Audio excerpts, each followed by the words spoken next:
예, 지난 시간에 야곱의 기도를 통해서 보았던 그 자격 없는 자에게 주시는 하나님의 은혜, 야곱의 기도에서 우리는 하나님의 은혜를 배울 수 있다. 또 우리는 이 기도를 통해서 하나님의 은혜를 받게 되죠. 출애굽한 이스라엘을 가나안 땅으로 이끌었던 모세의 기도 역시 처음에는 의심과 불안과 염려로 시작되었으나 이후에 기도의 삶을 통해서 그는 하나님을 향한 더 큰 믿음과 인내와 순종을 배우게 됐습니다. 더 나아가 모세는 어떻습니까? 기도를 통해서 하나님과 교제하는 중에 하나님의 성품인 자비와 온유를 닮아가고 있었습니다. 그래서 기도의 궁극적인 본질은 얼마나 많은 기도의 응답을 받아내는가 하는 것이 아니라 얼마나 하나님의 마음으로 이 땅을 살아내는가, 얼마나 우리가 하나님의 마음을 이해하고 공감하고 그래서 그런 하나님의 마음으로 이 땅을 살아낼 수 있는가. 하나님과 친밀한 교제가 깊이 있게 나누어지면 나누어질수록 그렇게 하나님의 마음을 알고 그렇게 살아갈 수 있겠지요. 우리가 하나님의 자비와 용서와 희생을 구한다면 나 역시도 그런 마음으로 이 땅을 살아내는 태도가 필요하지 않은가 하는 것이 중요했다고 했습니다. 그래서 기도의 대전제는요, 은혜를 받는 겁니다. 넓은 의미에서 기도는 은혜 받는 수단이에요. 그리고 본질은 하나님과의 깊은 교제를 통해서 하나님의 성품을 닮아가고 더 큰 믿음과 순종으로 살게 되는 거였습니다. 기도의 본질이에요. 하나님의 성품을 닮아가고 그 성품으로 이 땅을 살아갈 때 더 큰 믿음으로 또 더 큰 순종으로 살아갈 수 있도록 우리가 기도 생활을 하면서 하나님의 마음을 조금 더 이해하고 또 하나님의 뜻을 조금만 더 공감할 수 있다면 이 응답의 사활을 건 기도보다 좀 더 관계적으로 순종적이고 친밀한 기도를 할 수 있지 않을까. 하나님께서 이렇게 하시든 또 저렇게 행하시든 간에 거기에 우리가 좀 더 순종적이고 하나님과 더 친밀한 이런 기도를 할 수 있지 않을까 생각을 해봅니다. 이런 점에서 오늘 한나의 기도를 조금 다른 시각에서 보려고 하는데요. 우리가 알다시피 한나의 기도는 그 줄거리가 간단합니다. 자식 없는 한나가 하나님께 기도했더니 하나님께서 자식을 주셨고 그리고 한나는 그 자식을 하나님께 드렸다. 아들이 없는 한나가 처절하게 기도를 했는데 아들을 얻었다. 이게 이제 줄거리죠. 그런데 이런 절박함 속에 하나님께 매달렸다는 점 외에 우리가 주목해 볼 점이 있습니다. 오늘 말씀 보니까요. 사사시대 말기에 엘가나라고 하는 신실한 사람이 있었는데 이 엘가나에게는 두 명의 아내가 있었습니다. 하나는 한나와 또 하나는 분인나예요. 한나와 분인나.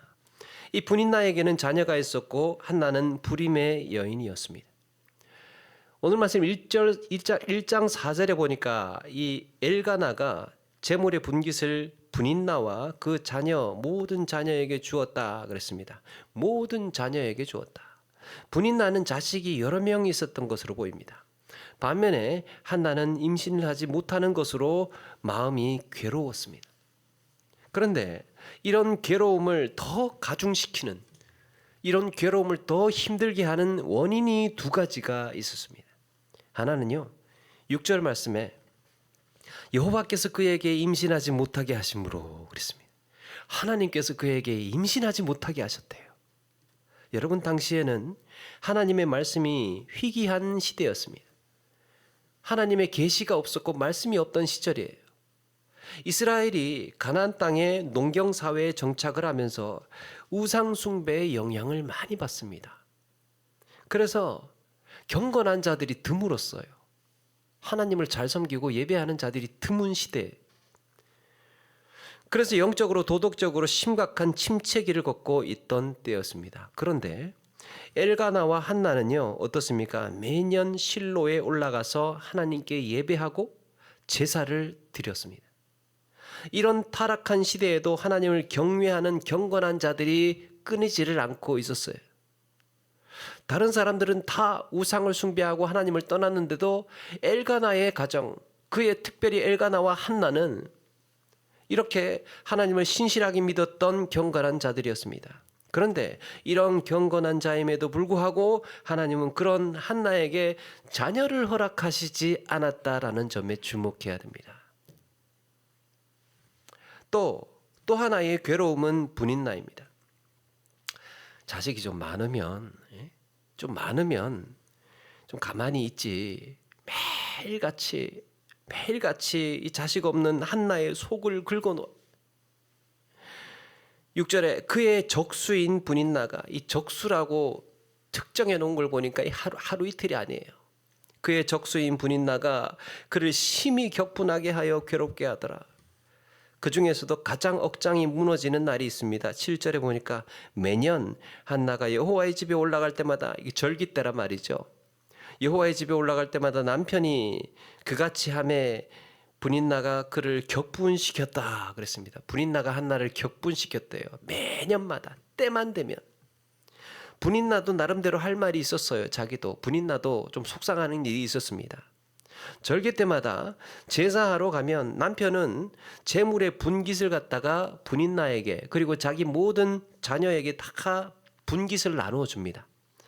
그런데 한나에게는 갑조를 주었다 그랬어요. 2배를 줬어요. 2배를. 여기에 분인나의 속이 부글부글 끓었던 것 같아요. 어쨌든 한나는 절기 때만 되면 마음이 괴로워서 견딜 수가 없습니다. 그날만 되면 억울하고 분해서 눈물만 납니다. 남편이 달래도 위로가 되지를 않아요. 그런 한나가 어떻게 하고 있습니까? 10절에 한나가 마음이 괴로워서 여호와께 기도하고 통곡하며, 마음이 괴로워서 하나님께 기도하러 나갑니다. 괴로워서. 이때 10절의 마지막하고요 11절의 초반을 이어서 읽을 필요가 있어요. 10절 마지막과 11절 초반. 한나는 하나님께 어떻게 하고 있다는 겁니까? 통곡하고 서원하고 있습니다. 자신의 괴로움에 대한 해결책이 모든 역사의 주관자가 되시는 하나님께 있음을 알고 있습니다. 자, 여기서 여러분, 한나의 기도의 특징이 되는 키워드가 등장을 합니다. 우리가 읽었던 바로 통곡과 서원이에요. 오늘 말씀에서 한나의 기도의 특징, 통곡했다. 그리고 서원했다. 먼저 통곡. 한나의 괴로움은 하나님 앞에 울음으로 터졌습니다. 자신의 처지가 처량하고 괴로워서 하나님 앞에 한없이 눈물을 흘리면서 애통하고 있습니다. 저는 어릴 적에 기도할 때 참 이상했던 것이 있었습니다. 기도할 때 우는 게 참 이상하더라고요. 어릴 때예요. 기도할 때 우는 게 참 이상했습니다.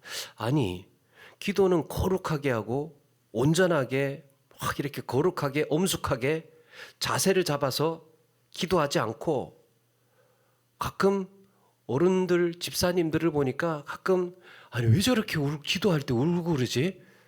자세는 좀 바로 잡고 두 손을 모으고 엄숙하게 그렇게 기도를 하지 않고, 기도할 때 그렇게 우는 모습이 왜 저렇게 하나님 앞에 기도하는데 저렇게 기도를 하시지? 이렇게 생각을 했던 적이 있습니다. 그런데 또 이런 적도 있었습니다. 이런 적도 있었어요. 어릴 때요, 가족들하고 집에서 이제 방에서 둘러앉아서 추도 예배인지 가정 예배인지 어릴 적에 그 예배를 드리고 있었는데, 어머니가 좀 그때 엄했어요. 무서웠어요. 그래서 어머니가 대표 기도를 하고 계셨어요. 우리 이제 자식들은 옆에 둘러앉아서 같이 기도를 했는데 분위기를 깨는 사고가 일어났습니다. 제 누님인지 누나인지 제가 그랬는지 기억은 잘 나지 않는데, 그때 누군가 기도하다가 이런 거예요. 등에 땀이 갑자기 순식간에 누군가 기도하다가 그 엄숙하게 기도한 이런 거예요. 그러니까 야, 이게 큰일 났다 이거 어떻게 하나. 그래서 그렇게 누군가가 한번 하니까 그 옆에도 또 그러는 거예요. 그 옆에도 또 이러는 거예요. 세상에 엄숙한 순간에 웃음이 나와 버리니까 이게 감당이 안 되는 거예요. 나중에는 막 여기저기에서 막 터졌어요. 그게 막 터졌어요. 위태로운 상황이 됐습니다. 결국에 기도하시던 어머니가 기도를 멈추더니 긴 한숨, 두려움의 긴 한숨. 그게 아직도 기억이 납니다. 그날 기도 엉망진창되어 버렸습니다. 여러분, 한나는 기도할 때 절제된 마음으로 기도하고 경건하게 하지 않고 통곡하고 있다는 거예요. 통곡하고 있어요. 울음의 종류에도 여러 가지가 있더라고요. 울음의 종류에도 슬퍼서 우는 것을 애곡이라고 하고, 큰 소리 내서 우는 울음을 통곡이라고 하고요. 또 한자를 달리해서 이 한자를 달리해서 통곡의 또 다른 의미는 아파서 우는 울음이래요. 아프니까 우는 것. 가슴이 아프고 괴로워서 우는 울음. 한나는 솔직하고 정직하게 자신의 깊은 내면의 괴로움을 숨김없이 드러내고 있습니다. 기도할 때 감추었던, 억눌렀던, 절제했던, 엄숙하게 하나님 앞에 이런 마음이 아니고 자기가 속에 있는 그 마음을 다 그대로 솔직하게 다 드러내고 쏟아내고 있다는 거예요. 물론 제가 어릴 적에 했던 그거 그렇게 해서 불필요하게 기도를 방해하는 것은 삼가야 되겠지만, 기도를 할 때요, 기쁘고 즐거운 감정 우리는 표현할 수 있습니다. 기도할 때 기쁘고 즐거운 감정. 그래서 시편 기자는 기도 중에 내 영혼아 여호와를 즐거워하며 그의 구원을 기뻐하리로다. 하나님을 기뻐하고 하나님을 즐거워하면서 하나님께 감사의 기도를 드릴 적이 한두 번이 아니었어요. 그렇게 자기의 감정, 자신의 감정을 드러내고 있다는 거예요. 통곡은 되는데 기쁨은 왜 안 될까? 어쩌면 우리의 기도가요, 그런 생각도 해보게 됩니다. 매번 기도할 때마다 이 심각하지 않습니까? 뭔가 기도를 하면 일단은 기도하면 침울해요. 기도하면 어두워요. 같은 패턴에 경직되어 있는 태도가 계속해서 반복이 되는 경우가 있어요. 경직되어 있어요. 그런데 여러분, 성경은 기도에 있어서 감정 표현이 자유롭더라고요. 감정 표현. 제가 이걸 왜 말씀을 드리느냐 하면, 가만히 생각해 보면 다른 종교에서는 낯선 모습이에요. 다른 종교에서는 찾아볼 수 없는, 기도를 할 때 감정 표현이 자유롭다는 것. 기도를 할 때 이 감정 표현이 가능하다는 것. 기도자의 감정을 숨김없이 드러낸다는 건 그만큼 하나님과의 관계가 인격적이고 친밀하다는 거 아닙니까? 하나님과의 관계가 인격적이고 친밀하다는 거예요. 그만큼.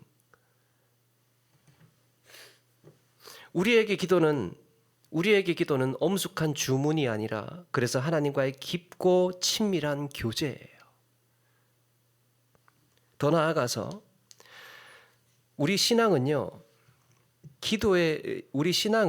고난의 깊이에 비례하는 경우가 많습니다. 고난의 깊이에 비례해. 우리의 신앙은 꼭 그런 것은 아니겠지만, 고난의 경험이 많다면 많이 힘들었어요. 많이 시련을 겪었어요. 많이 아팠어요. 그래서 그만큼 기도하고, 그만큼 매달리고, 그만큼 절박하게 기도해 보았다면 여러분, 신앙이 자라 있어요. 이런 사실은 고통의 자리에서 하나님께 간절히 기도했던 바울의 모습에서 찾아볼 수 있습니다. 로마서 5장 3절 이하에 보니까 이렇게 말씀합니다. 다만 이뿐 아니라 우리가 환난 중에도 즐거워하나니 이는 환난은 인내를, 인내는 연단은 소망을 이루는 줄 알미로다. 환난 중에도 기뻐할 수 있는 이유는 이것이 우리에게 인내를 배우게 하고 그 인내가 연단으로 이어지게 하고 그리고 그 연단을 통해서 소망할 수 있도록. 제러드 시처의 하나님 앞에서 울다라는 책의 저자는 자신이 고난의 수렁에 빠졌던 순간을 이야기를 합니다. 그는요, 가족하고 여행을 하던 중에 갑자기 중앙선을 넘어서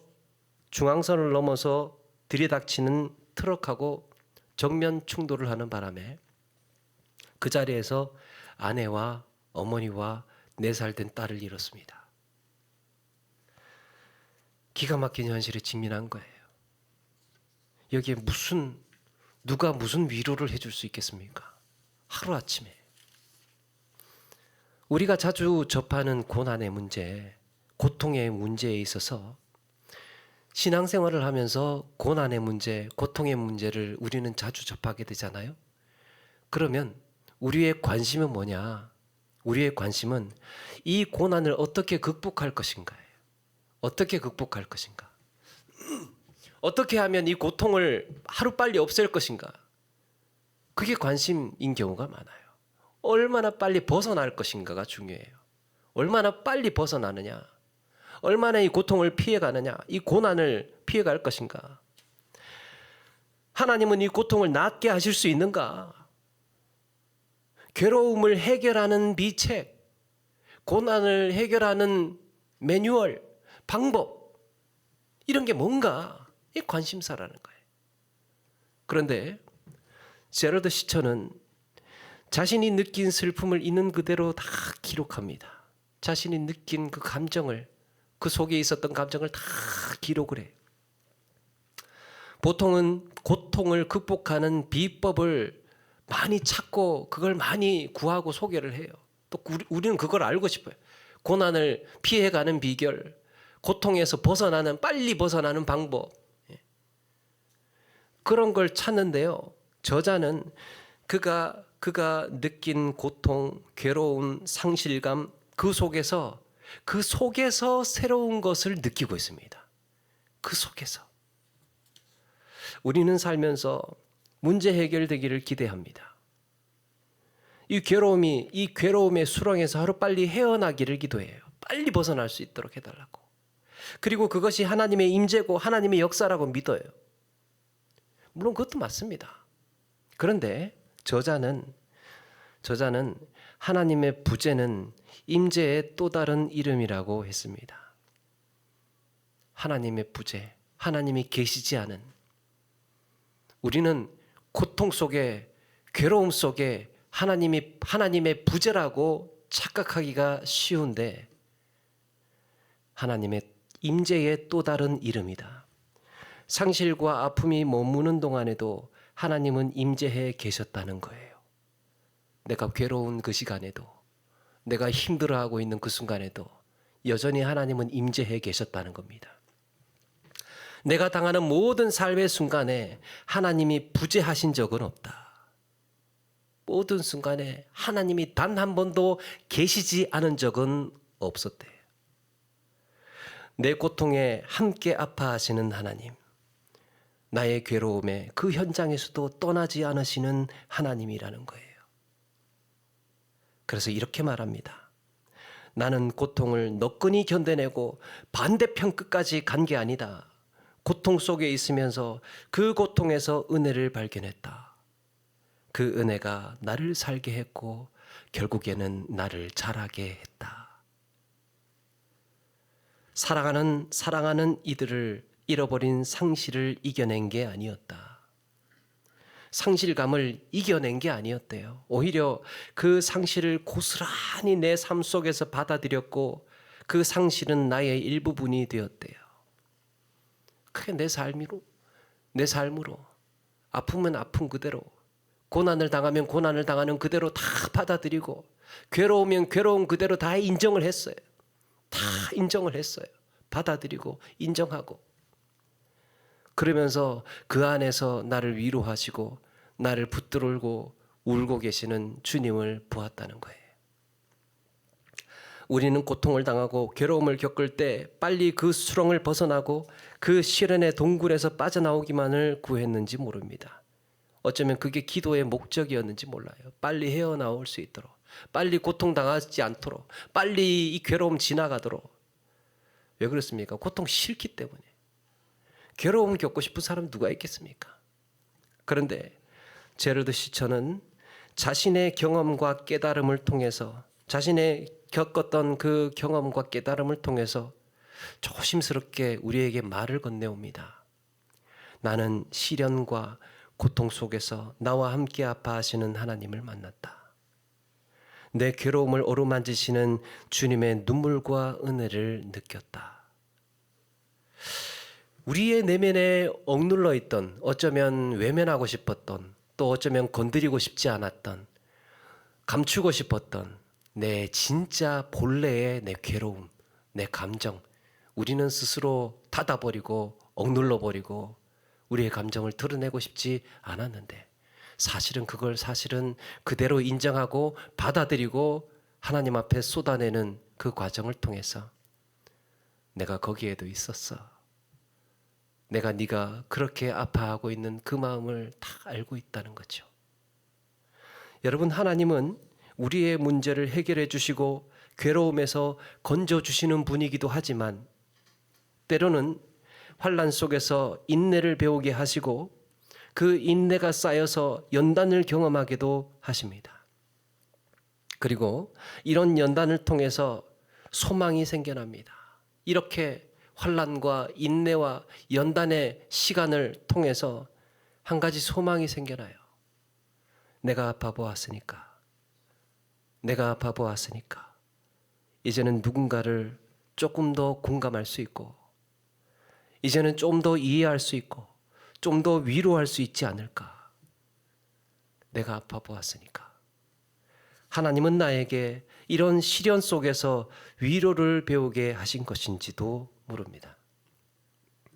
우리는 고통과 괴로움에 있는 이들을 함부로 단정하지 못합니다. 그게 뭐가 힘드냐고, 그게 뭐가 고통스럽냐고, 그렇게 함부로 우리는 이야기할 수 없어요. 그가 당한 괴로움은 결코 가벼운 것이 아닙니다. 그런데 나도 언젠가는 그와 유사한 고통과 아픔을 겪어보았다면 아무 말도 하지 않고, 아무 말 하지 않더라도 말없이 곁에서 함께 있을 수 있지는 않겠습니까? 우리 주님은 내게 그런 분이시기 때문이에요. 말없이 내 곁에서 함께 아파하시고 고통당하셨던. 그리고 한나는 하나님 앞에 통곡할 뿐만 아니라 그 고통의 깊이만큼 간절한 서원으로 나아갔습니다. 한나는 하나님께 이렇게 서원했습니다. 11절, 만군의 여호와여, 만일 주의 여종의 고통을 돌보시고 나를 기억하사 주의 여종을 잊지 아니하시고 주의 여종에게 아들을 주시면 내가 그의 평생에 그를 여호와께 드리고 삭도를 그의 머리에 대지 아니하겠나이다.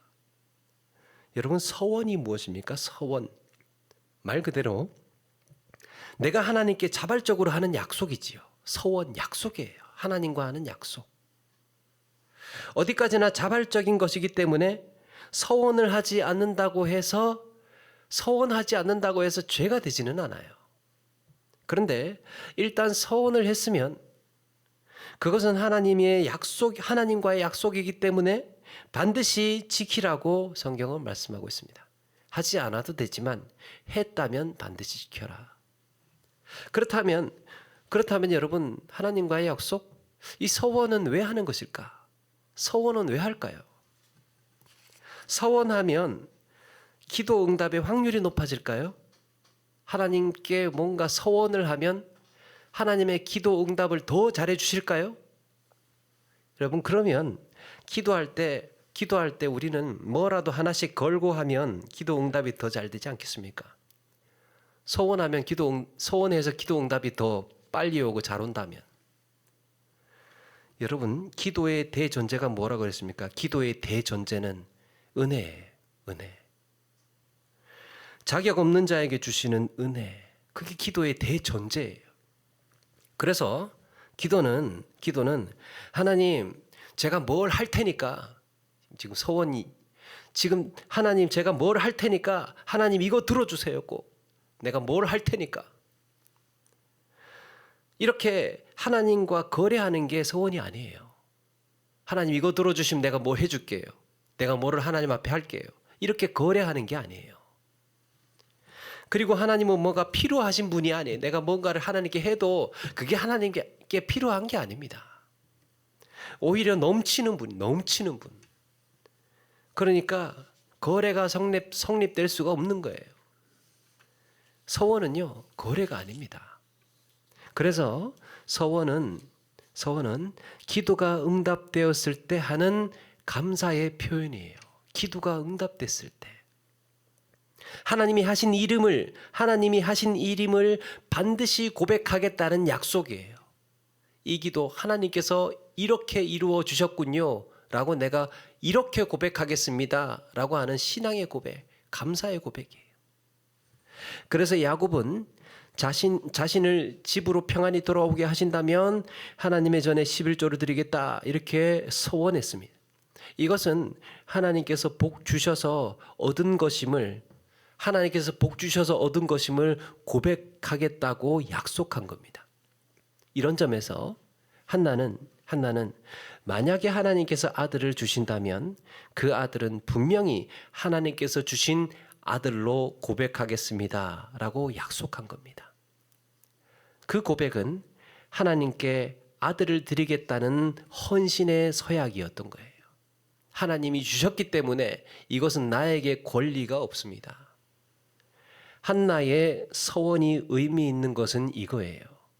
한나의 서원이 의미 있는 것은 단순히 서원해서 아들을 낳았다는 게 아니라 말씀이 희귀하던 시절에 그의 백성들을 위해서 하나님께서 쓰실 아들을 얻었다는 거예요. 하나님께서 쓰실 아들을 얻었다. 한나는 서원을 통해서 아들에 대한 양육권을 포기하고 전적으로 하나님께 맡겼습니다.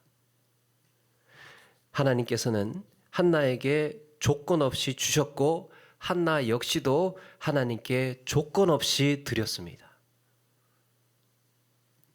따라서 서원이 주는 의미는 하나님이 하신 일임을 자원해서 감사하고 고백하는 거예요.